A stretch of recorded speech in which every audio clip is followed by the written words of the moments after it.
Hello, and welcome to Sports Hub. Thank you so much for joining us. My name is Modern Sinkala, aka Ntapechela Umwana wa Kwilanzi. It's an interesting program that we have today, and I have an exciting guest.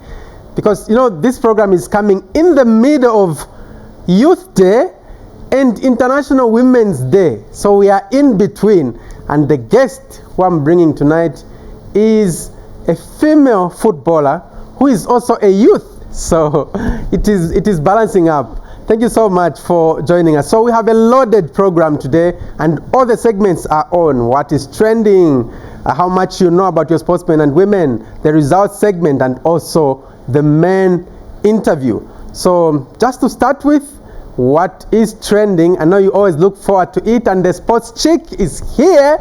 Esther Mware, how are you doing? I'm good, thank you. How are you? Very well, thanks. I'm happy with the way you've handled the ball. It looks like you've been visiting the under-21 women's team. I've not visited yet. Which has been training for the World Cup qualifiers. I've not visited them yet, but I think from the few interactions I've had with them, maybe on social media, I've been able to learn something. All right, great. So what's trending? I don't even know where to start from, but trust me, more than so much has happened. I don't know how I can be able to describe how I'm feeling right now, but hey, yet again, Zambia has gone viral, Zambia has gone kuchalo. So barely 2 weeks, I was here talking about, the most expensive female footballer in the world. That's of course Rachel Kundananji.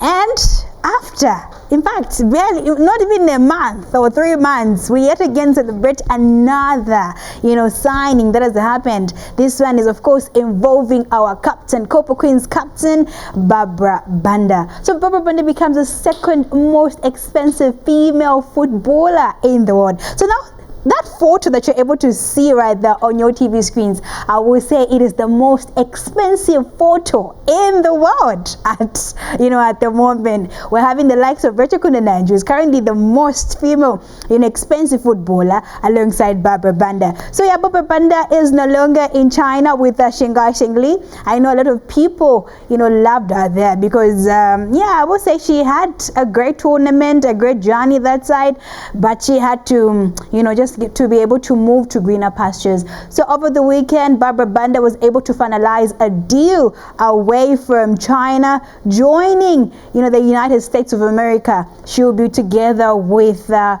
teammates. Yeah, as you can see, just the same way they are on the photo, they'll be together in America, of course, playing for different clubs. Rachel Kundananji will be playing for Bay FC. Barbara Banda will be playing for Orlando Pride FC. Yeah, another beautiful, female football club in the United States. And yeah, we're all excited to see what is going to happen. Barbara Banda, just making headlines. Another, another big signing right there for the Zambian. So yeah, it was Zambia Chalo. I was so excited just getting to know about that signing. So as part of, welcoming Barbara Banda, they had to, just welcome her by, showcasing or showing off the Zambian flags right there in America. So before they could even get to finalize the deal, before they could even get to, tell the media to say we have finally gotten to get a hold of Barbara Banda, they had to post, Orlando Pride had to post this, picture on their Facebook page. And immediately when Zambians saw this kind of gesture, a lot of people were loaded to the Orlando FC Women's Facebook page just to be able to support Barbara Banda. So as things stand right about now, there are a lot of Zambians now kuka kale shishi modern nam kuka already that kokola kale kale. Yeah, I was of course amongst those people that shifted to the Orlando FC after I just got to hear of the signing regarding Barbara Banda. So a big congratulations right there to Barbara Banda, and we're hoping for more signings like this to happen in our country. But now moving away from the Copa Queens of Zambia, let's get to see what is happening as far as I would say is currently the most followed Zambian male footballer, Cletus Chota Chama.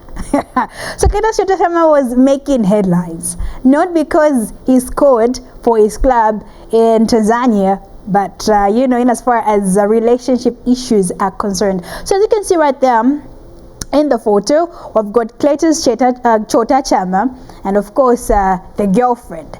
So 2 days ago we did receive some news that the girlfriend had cheated on Cletus Chota Chama, and that Cletus Chota Chama had dumped the girlfriend for cheating.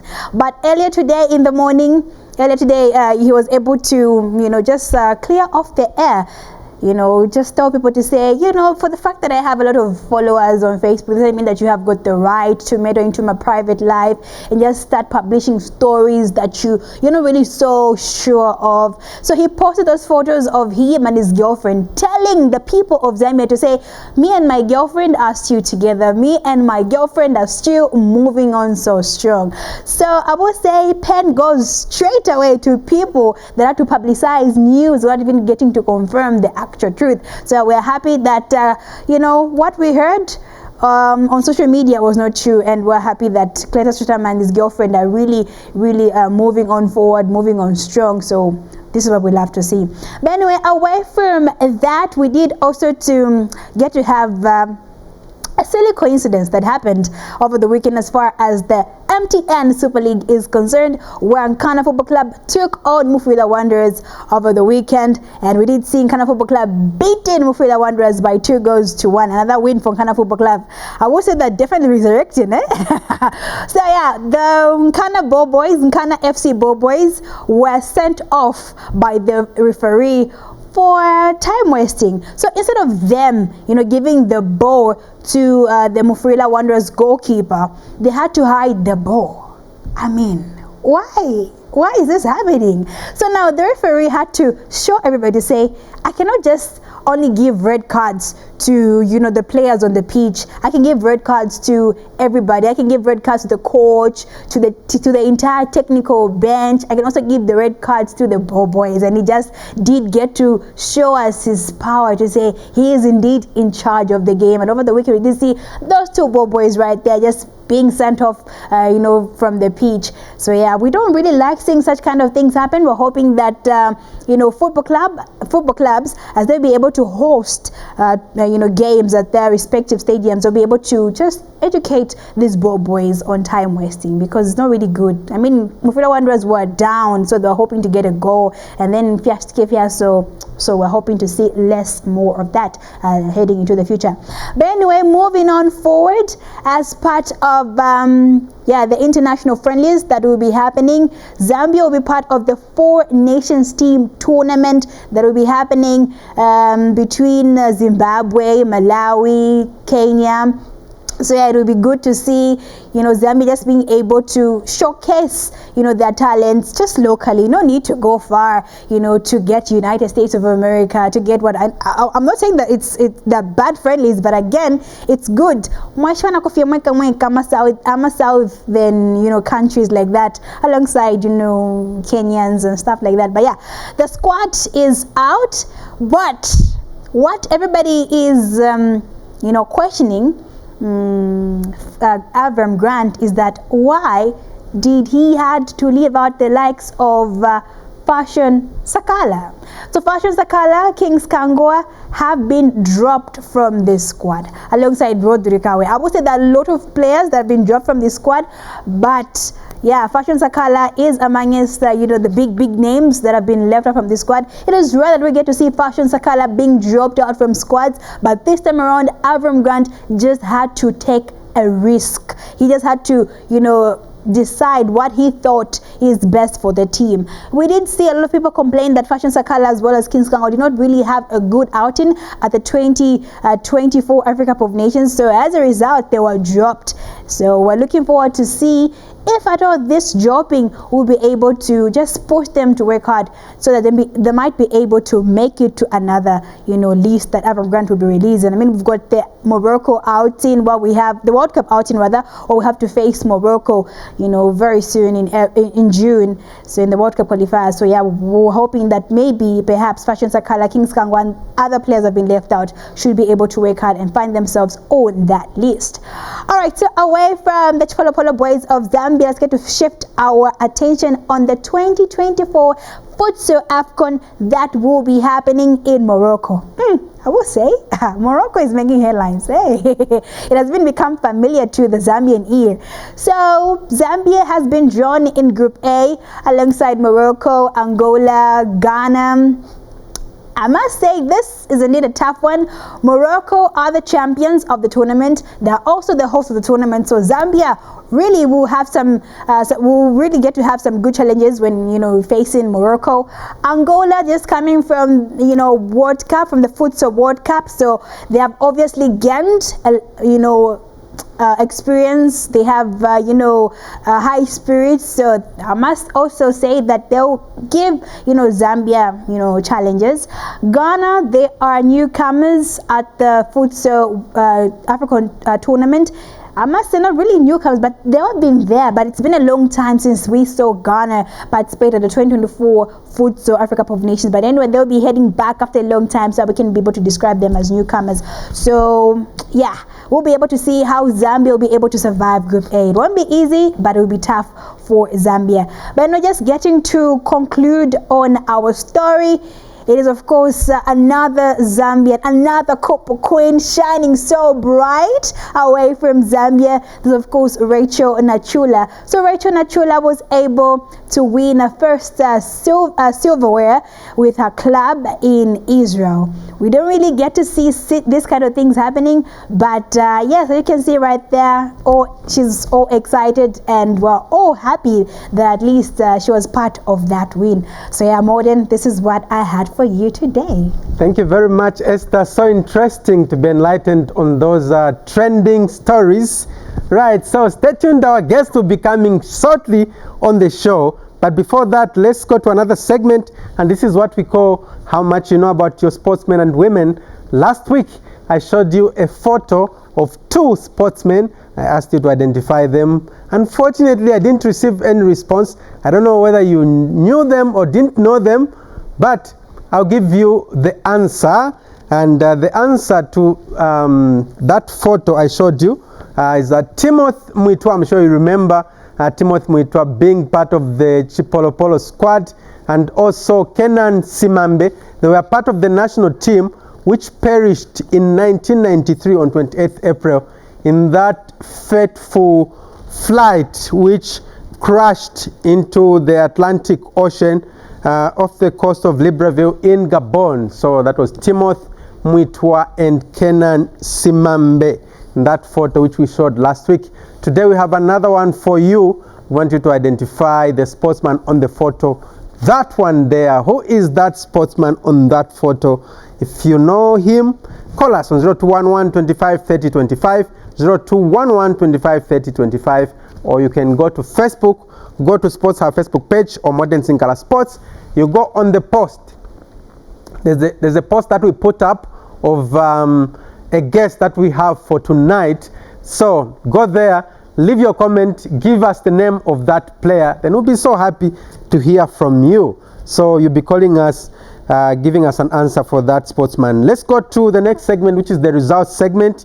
We start with the ZPL Women's Super League Week 24 results. On Saturday it was Kamfinsa Police Blue Eagles 0, Zanaco Ladies 3, Chipata Girls 1, Zesco Ndola Girls 4, Green Eagles 0, Elite Ladies 0, Queen Sports Academy 0, National Assembly 0. On Sunday, it was Green Buffaloes who are second placed and chasing the top spot, but they have a game in hand, so they beat Kawe Celtic Queens by 14 goals to 0. Do you imagine that? So in 2 games, home and away, Green Buffaloes have beaten Kawe Celtic Queens by 24 goals to 0. Oh my God. Then Luyando Foundation 1, Indeni Roses 2, Trident Queens 0, Nkwazi Queens 0, Yasa Queens 0, Red Arrows 2, ZISD Women 1, Police Staff Queens 1. So my guess is coming from ZISD Women. So look out for that case. So that's what is happening in the Women's League. So the Scondola Girls are still leading, but should they slip up, Green Buffaloes will be able to overtake them. But if Green Buffaloes play all their games, then they'll be on top by 1 point. So it's very interesting in the Women's League. Let's now go to the ZPL National Division 1 League. Week 24 results. On Saturday, it was the league leaders in Changa Rangers who lost at home to Zesco Malite Rangers by 3-2. Young Green Buffaloes 2, National Assembly 1, City of Lusaka 0, Chambishi 0, Kito United 0, Mpulungu Youth 0, Mpulungu Haba 0, Lumwana Radiance 0. On Sunday, it was Young Prison Leopards 2, Aguila Stars 1, Quattro Kalumbila 0, Indeni 1, Jumulo 1, Kafue Eagles 0. Then the game between Chipata United and Atletico Lusaka was postponed. So Changa Rangers are still, despite the loss, they're still leading on top. They have, actually, they are 7 points ahead of Lumwana Radiance.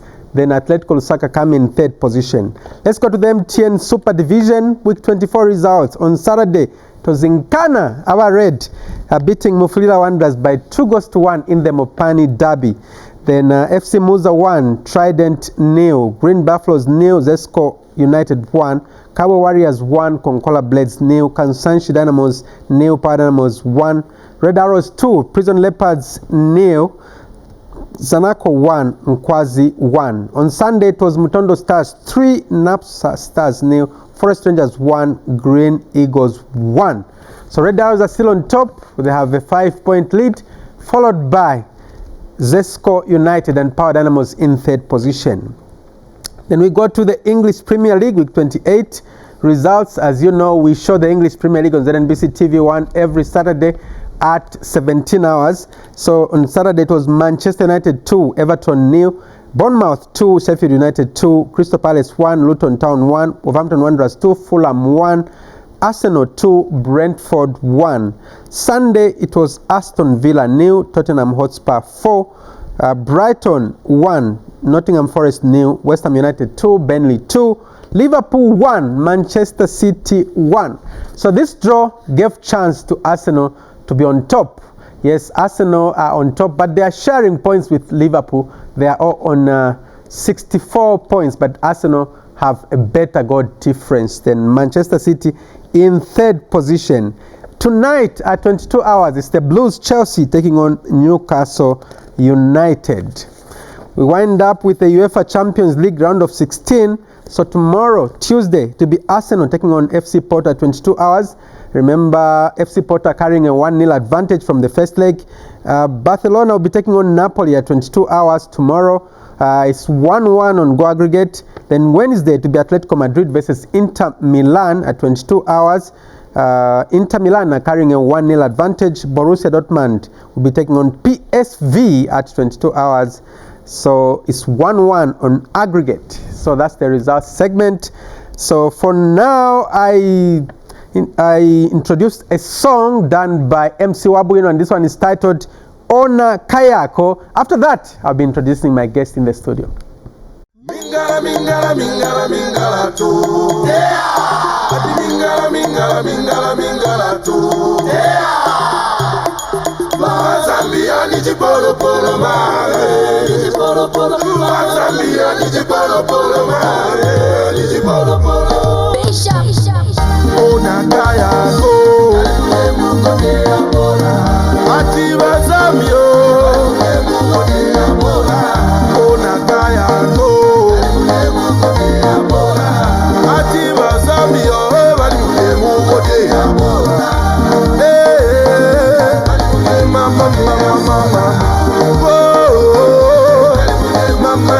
Mama, Chintu Kapamba,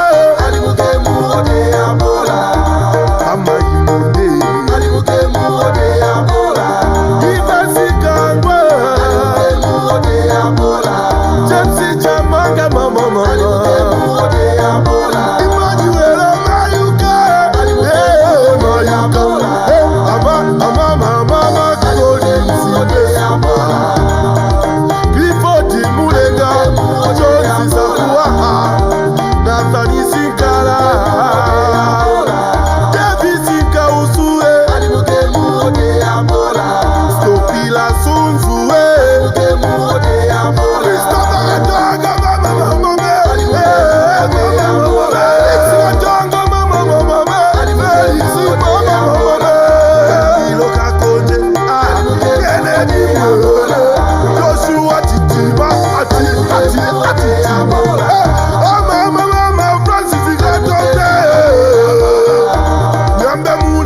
elephant of Zambian music, MC Wabuino, who comes in with Ona Kayak. But time for me to introduce my guest in the studio. She is so passionate about Zambian football. Let me say, so passionate about football. She was born in the US, but she decided to come back and play for Zambia. I'm talking about Inonge Kaloustian, and she also has, she recently graduated with a Master of Health Science degree in epidemiology.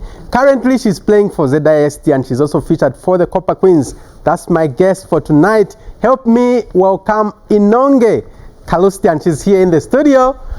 Wow, good to have you in flesh. Thank you so much for having me. How are you doing? I'm fine, and yourself? All right, very well, thanks. You're welcome on Sports Hub. Thank you. We want to know more about you. Yes, we've just heard tidbits of you and all that. So first of all, tell us about yourself, who you are, when you were born, where you were born, and how your childhood was like. Okay, so I was born in Washington, D.C., and then I grew up right outside of D.C. in Prince George's County, Maryland, for basically my whole life. I moved away for university, and I went to school right outside of Boston, so in Massachusetts. Yeah, I had a great childhood.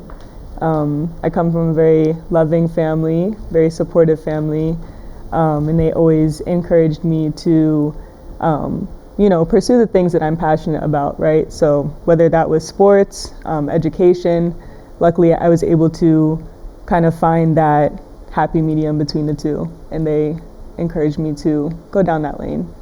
Yeah. Right. So you forgot to tackle one question. When were you born? Sorry.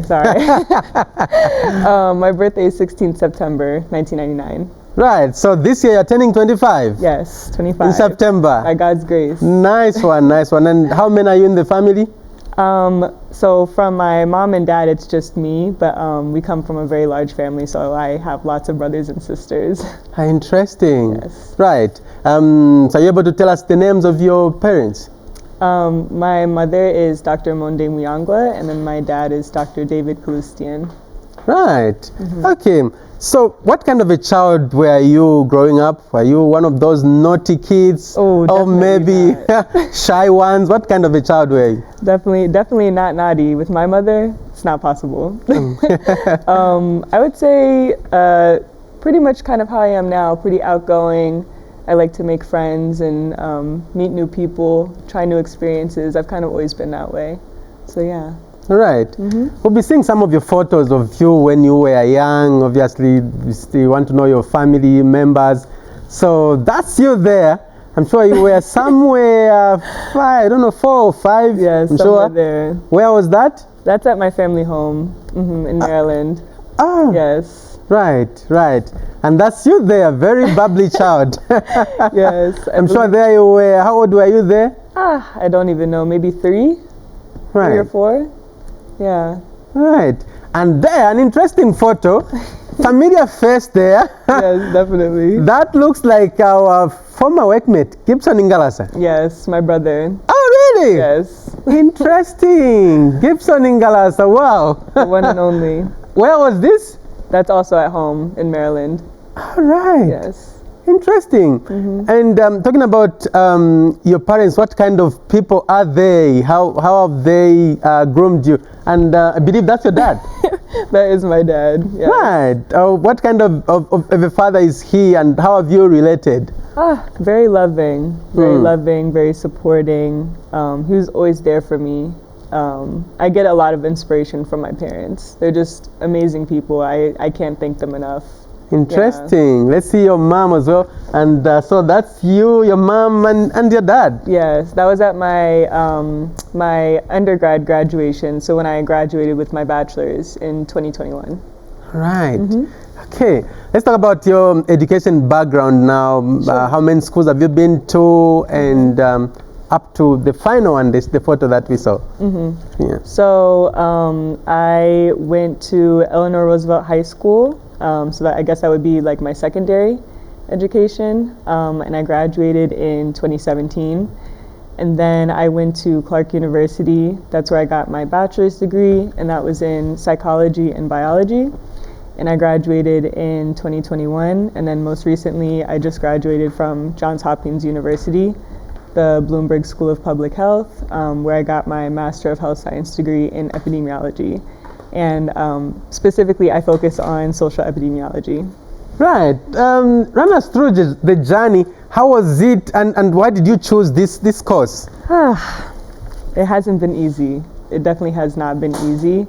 I think the reason that I wanted to pursue public health was because there was a few different reasons. I think initially where I found my interest was in undergrad. I was really interested in psychology, specifically social psychology. I was also interested in biology, so I was trying to find a field where I could kind of marry the two subjects. And so I decided to try to look for public health internships, because that's where I found that there could be more of an intersection between the two subjects. And then once I started gaining more experience in public health through these various internships and research projects, things like that, I was thinking to myself to say, this is something I really enjoy. I think I want to pursue this in graduate school.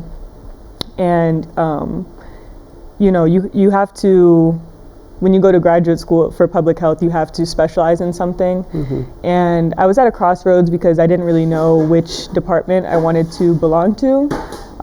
So I spoke with a lot of different mentors, different supervisors that I had at these internships. And they advised me to say that they think epidemiology would be a really good fit for me. Okay. And so that's kind of what pushed me to go down that realm. It was very difficult. I can imagine. It was not an easy degree, but by God's grace, we were able to complete it. And with the help of all of my family, my mentors, my classmates, it would take me the rest of the show to thank everyone, honestly. So right. So for an ordinary person, a lay person, what is this course about? What are you supposed to be doing when you go into the field of work? So epidemiology is kind of about the study of how diseases spread. So I guess to put it in like a journalist context, yes. The people during like the peak of the COVID pandemic, the people that were reporting the numbers, the people that were doing the projections, saying, around this month, this is what the cases will look like. All of those people are epidemiologists. I see. All right. Thank you. So now let's zero it down now to sports. What sports disciplines were you involved in while at school? So when I was growing up, my parents definitely let me try a lot of different things. Both of my parents are actually basketball players, so that was something that I was involved in basketball as well, and I loved basketball. But yeah, I tried a lot of things growing up. I even did like ballet and tap dance at one point. I tried tennis. They just really encouraged me, like, any sports that I might be interested in, then I can check those out. But I think it was mainly football and basketball. Those were the ones that stuck. And then, you get to a point where if you want to play in university, you kind of have to choose one. So it was football for me. Right. Mm-hmm. So for basketball, you were inspired by your parents. Mm-hmm. What about football? Football. I don't have many footballers in my family, I don't think. Forgive me if that's wrong. But who inspired you to get into football? My parents just were saying, is this something that you might be interested in? I started playing when I was really young, like 5 or 6, just casually. And it was something that they encouraged me to do.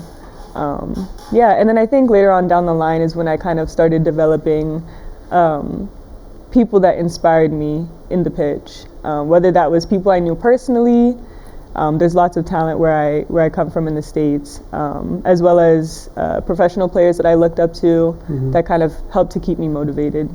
Okay, who are some of those players you were watching and you were saying, I would want to be like that one?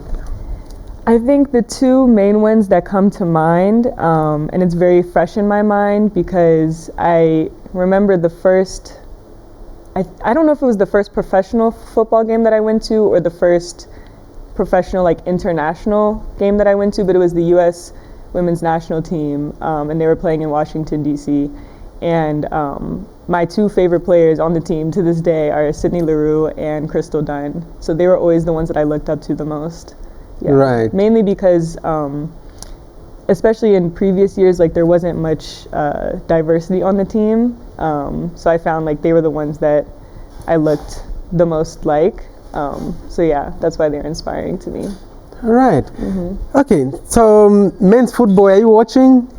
Was there any player who inspired you? Not really, honestly. It was mainly women's football. We're a big women's sports household for sure. Right. Yeah. Okay. So let's start with high school football. Mm-hmm. How was your experience? I had a great experience. So in high school, we split it like JV and varsity. So I was on JV my first year, which is the junior varsity team. And then the following 3 years, I was on varsity. The last 2 years, I was named the captain of the squad, which was great.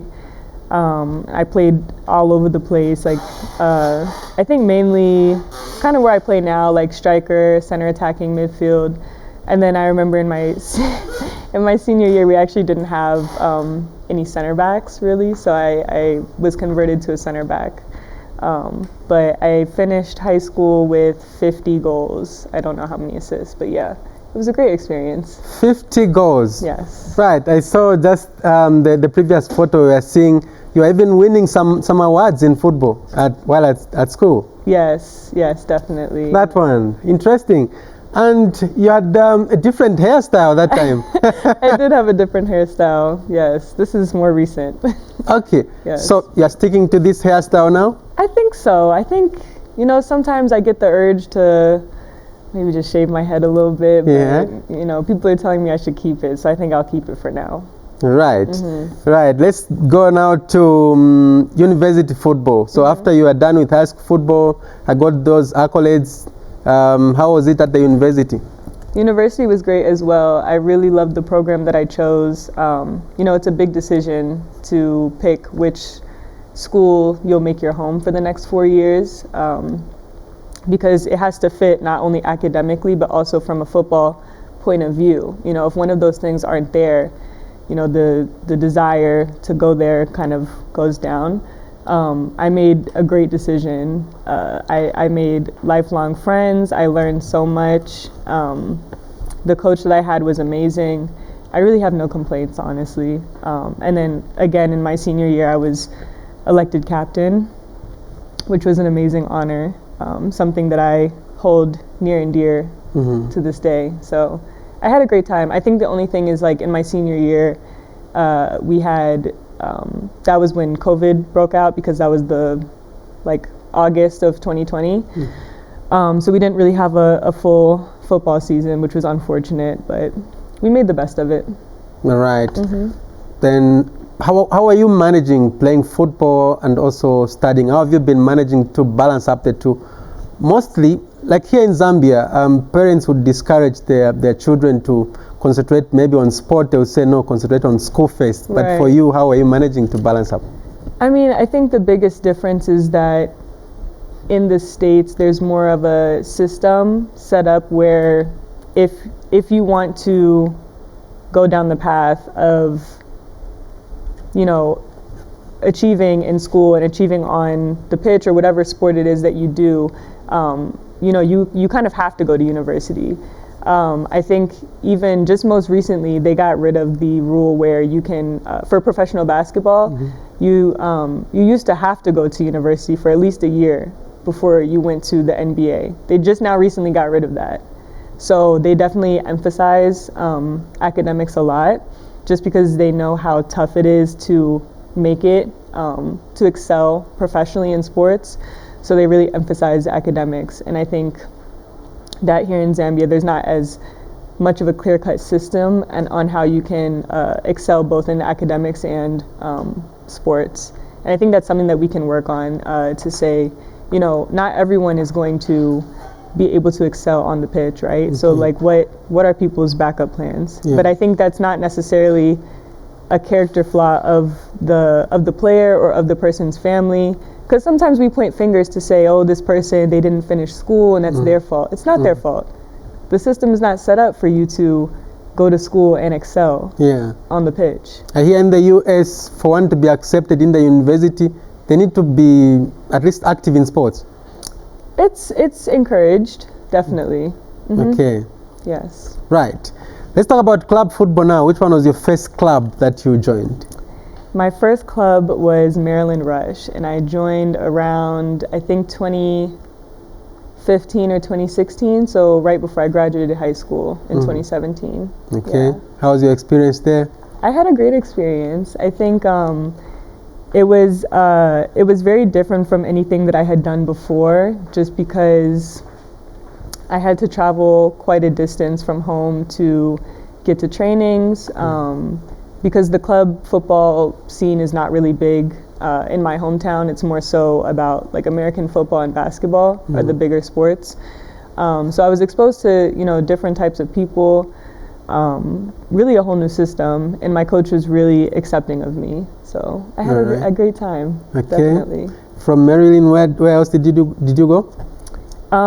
So I went from Maryland Rush, and then so in the States, you do your club and high school team at the same time. Okay. And then after that was university. And then most recently, I was playing for Coppermine United.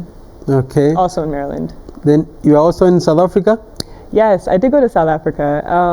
In 2020, I was in Cape Town. I was studying at the University of Cape Town. And I also was playing for... so that's in South Africa? Yes. Okay. I miss it. And I was playing for the University of Cape Town, which is in the Sasol League. So I think the next lowest division, second division, yes. Okay. And I guess that's high school photo? Yes, that's from high school. What was that you won? I think maybe regional championship, and then that's one of my best friends, Cheyenne, and she plays for the Jamaican national team. Oh, well, yes. Interesting. So she's Jamaican. Yeah, she's Jamaican. Right. So you are born in the US. That means you are an American. Yes. But what made you make a decision to come and play for Zambia? It wasn't a hard decision, I don't think. I mean, growing up, my mother and my father actually, they always emphasized how important it was to stay close to my roots. They always made it a big deal to make sure that we come home to Zambia every few years, really as often as we could, just so I make sure that I stay connected to my family, try to, learn a little bit of the culture here and there. It's a little bit difficult, when I was in school because I couldn't stay for that long, really just the duration of whatever break we had. But yeah, when the opportunity came, I think, I was obviously very excited. My family was very excited for me. So yeah, it wasn't a hard decision at all. Yeah. Right. So you've learned the Zambian culture now, right? I have you can even indeed. cook nshima. Yes, we're trying every day, learning something new always. Okay. What relish have you learned to cook like properly? Maybe I make cabbage for my mother. She likes that. Okay. Maybe come back in a few months and ask me again, I think. Can you prepare lumanda? I cannot. Okay. So there in that photo, what were you preparing? I just made the nshima. That's it. No relish. No relish. Okay. Next time. Definitely. Interesting. And who was giving you instructions there? My busa from my church. Okay, right. And then the other photo, interesting, good smile there. The other photo, we saw you in a Chitenge outfit. That shows how much attachment you have to African tradition and Zambian tradition. Yes, that was at my sister's kitchen party. Okay. Yes, it was a great time. Right. So the team you decided to join in Zambia is ZISD. How did you link up with ZISD? That's a great question. So it was in February or January of last year, I think, so 2023. And I'm not sure if you're familiar, but I think just a few times people would post me on Facebook saying, you know, this girl is she's Zambian, she's in the diaspora, she should come home and play in Zambia. And I'd always thought to myself, like, that would be really cool if the opportunity presented itself. But I think also it wasn't necessarily at the forefront of my mind since I was still in school at the time. But then, yeah, in January or February is when the owners of ZISD reached out to me and they asked me if I would be interested in coming to trial with the club. And yeah, I kind of never looked back from there. And we are talking about Peter Lungu and Elijah Lungu? Yes, the one and only. Right. Yes. Interesting. So how has been your experience at ZISD? Have you adapted to the local football here?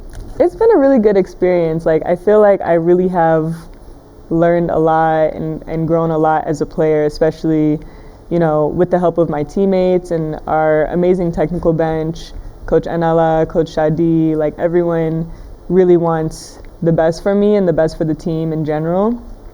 I think at first it was definitely a challenge. I didn't really know what to expect. I wasn't really familiar with the league before coming. But I think since then I've really made strides, yeah, with everyone's support. Right.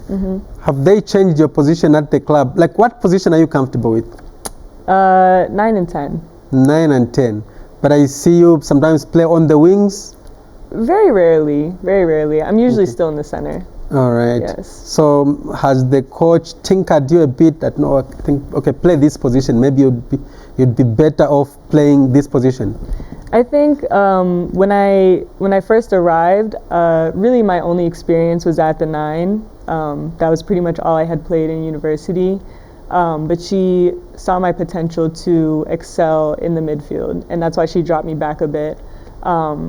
Yeah, so okay. It's changed a little bit. Nothing Okay. too crazy, I would say. Okay. Yeah. Tell us how you felt when you received that call-up from Bruce Mwape that you'd be part of the team going to South Korea for friendly matches. I was really excited for the opportunity, really grateful, and just really eager to get out there with the team and, you know, learn more. And, you know, I think that was like my first taste of football at that level. And since then, you know, I've just been striving to continue to improve my game. Right. Yeah. You were introduced in that game. I know Zambia lost 5-0 in the first game and another 5-0 in the second game. Yeah. You were introduced, I think, in the final few moments. How can you describe that moment, and were you satisfied with how you performed?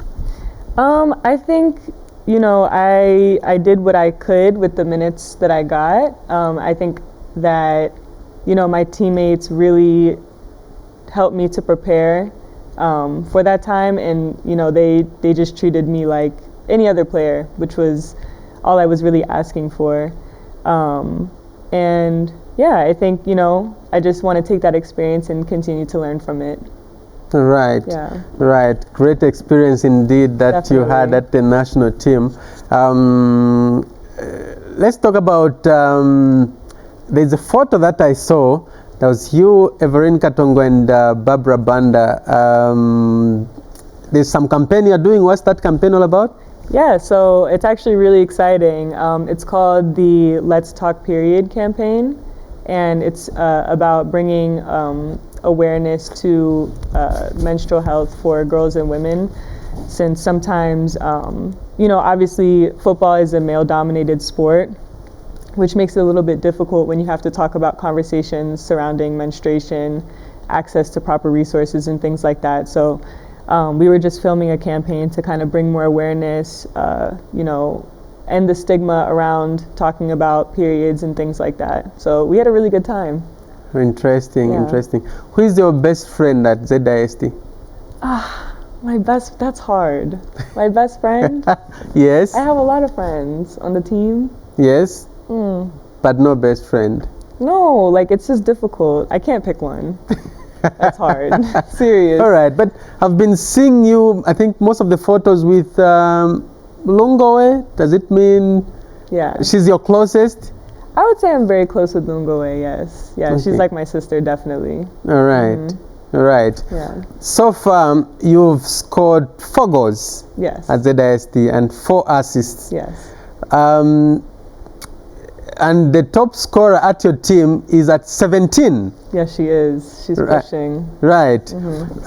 Have you been finding it difficult to play in the league and to score more goals? I think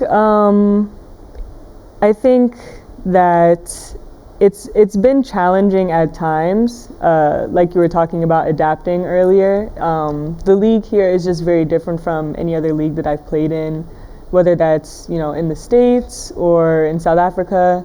It's just different, and I've had to try to tweak my own skill sets to better fit the game style that we play in the league while also staying true to myself. And yeah, I mean, I think every day is another opportunity to learn. So, Right. yeah. Have you played a full game? The last game we covered you on TV, I think you played the last few minutes. Have you ever played a full game at ZISD? Yes, I've played a few. Okay. Right. And I'm sure you can tell that the game is very physical. Very physical, yeah. And I've been seeing you going to the gym. You want to put up some weight so that you can be heavy on the ball. You used to the be light, plan. and I think you've picked up some weight. It's the Nshima, I'm telling you. Yeah, no, definitely just try to do, any personal training that I can to improve. Yeah. All right. Tell us something about the tattoo that you have. Which tattoo? Like every time your shorts are folded and the tattoo is very visible. Yes. The African tattoo. Tell us Yes. about that tattoo. I mean, so I got that tattoo in 2022, I think. Yes, it was my birthday present to myself. Okay. And I always knew that I wanted to get a tattoo of the shape of Africa. And once I came across so it's supposed to be a fingerprint because it's like, Africa is in my DNA is like the idea behind the tattoo. Yeah. I love it. It's my first tattoo. Yeah. Right. Okay, that's interesting. I love the attachment that you have with Africa and all that, and the large families that we have in Africa. And I read some of the comments on Facebook saying, I love this girl's passion for Africa. Do you follow social media so much? And what is your reaction, for instance, if they criticize you? How do you react to it? I've never really been a huge social media person, mainly because it can be really time consuming. And I just graduated in December, so it's like when you're trying to write your exams, you don't really have time for social media like that. So I honestly try not to get too involved with social media. It's nice to connect with my fans and people that support me, but I mainly use social media just to stay connected with my family and friends mainly. Yeah. When it comes to criticism, I mean, everyone gets criticized, right? Yeah. I'm sure you get criticized Yes, as well. yes, yes. So it's part of the job, whatever you're doing in this life. So I think you just have to learn how to deal with it and move on, not take anything too serious. And I think if you know what you're trying to do and what you're trying to achieve, and you have those people that are true to you in your life, that's all that really matters. Right. Yeah. What is the ultimate thing that you would want to achieve in football, in your football career? That's a great question. I think because, I'm so early on in my career, I just want to, I think first and foremost, because I think sometimes we as footballers, we tend to get away from this. The thing that I want to achieve the most is just to be happy while I'm playing. Because if you're not happy while you're playing, why are you playing? And then above that, I think I really just want to see how far I can take this and to what level I can play at and consistently, deliver for my club. Consistently for ZISD, and also maybe another opportunity at the national team. Yes, definitely. Yeah, and also maybe be one of the most expensive players, just like Rachel Kundana and Barbara. Exactly. All right. Well, we have to go, but health, work, or football? Football. Football, okay. So that has been my guest on the program, Inonge Kaloustian, Nitumezi Akulu, for coming on the show. Until next week when I come with another guest on the show, my name is Modern Tapechela Sinkala. Goodbye.